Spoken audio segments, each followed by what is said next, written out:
Hello students, so today we are going to talk about the process of transcription in eukaryotes.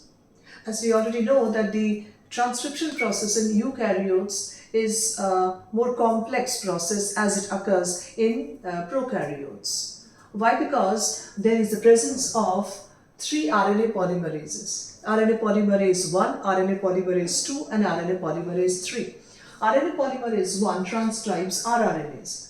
RNA polymerase II transcribes the precursor of mRNA known as hnRNA or the heterogeneous nuclear RNA, and RNA polymerase III transcribes the tRNA, 5sRNA and snRNAs, the small nuclear RNAs.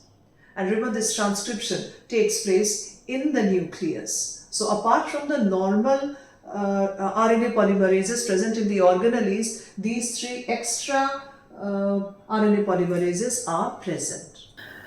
And next what happens, the hnRNA undergoes two processes, the process of capping and tailing. As we can see here, during the process of capping, a nucleotide methyl guanosine triphosphate is added to the 5' end of the hnRNA, followed by the addition of around 200 to 300 adenylate residues that are added at the 3' end of the hnRNA, and these two additions take place independently, right?